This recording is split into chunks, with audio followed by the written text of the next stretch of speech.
Assalamu alaikum, everyone, and welcome to Tuesday, June 18th, 2024. I'm Joe Pratt, keeping you informed of what's happening in the world. We deliver the headlines of those essential stories that will keep you up to date when you don't have a lot of time. A large wildfire is burning in California, north of Los Angeles. The fire is currently 20% contained, and hot, dry, windy weather is not helping any. About 24 square miles has been burned, and smoke is making the sky hazy even as far east as Las Vegas.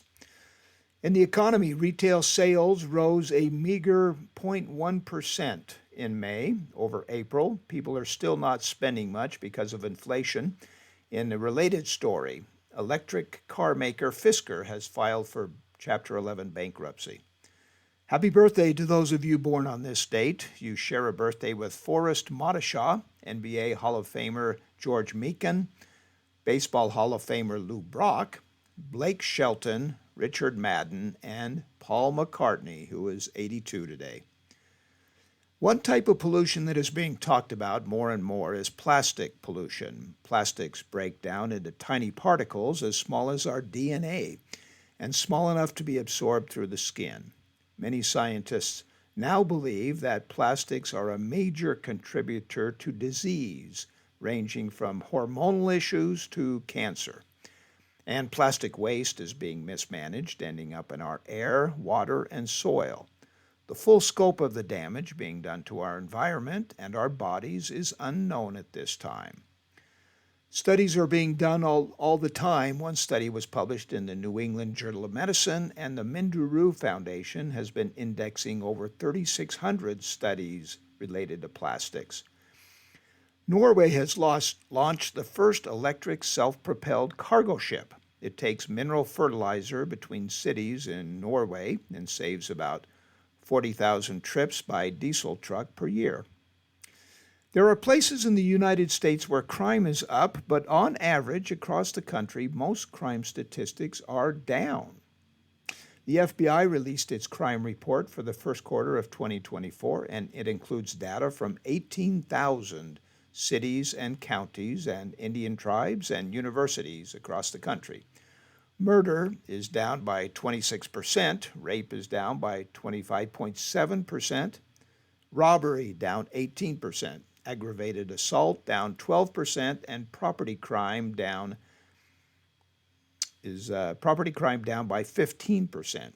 And in a related story, the FBI has cracked down on a housing rental price fixing scheme.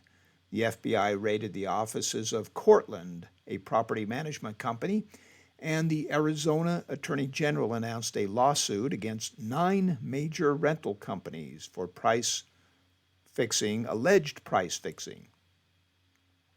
In sports, the Boston Celtics are once again world champions in the NBA and have also won more titles than any other team. The Celtics beat Dallas last night by 18 to win their 18th championship.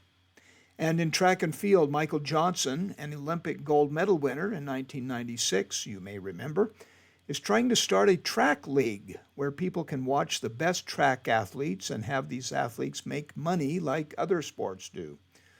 This was tried in the 1970s but didn't last long. This new track league will start next April, first event in Los Angeles, California. One of the big racing events of the year happened this last weekend when the 24 Hours of Le Mans concluded in France. Just like the name implies, it is a 24-hour relay race that Ferrari won for the second year in a row. Unlike most motorsports where everyone travels the same distance, this race goes for exactly 24 hours, and the car that travels the furthest in that time wins.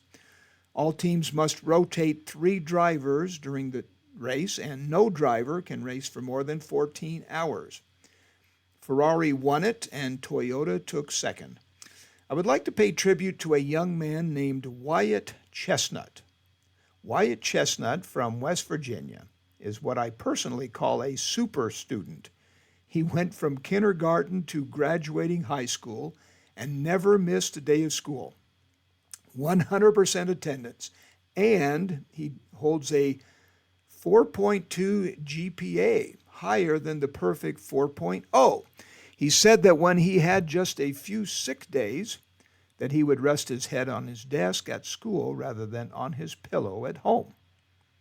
In addition to his academic record, he also competed in wrestling and soccer and basketball and track and field at different times in his schooling. Today's quote from the world's sacred text comes from the Tao Te Ching. Because the master believes in himself, he doesn't try to convince others. Because he is content with himself, he doesn't need others' approval. And because he accepts himself, the world accepts him. There are some creative road signs out there. One sign, instead of saying dead end, reads, "I'd turn back if I were you." Joe Pratt, make it a great day.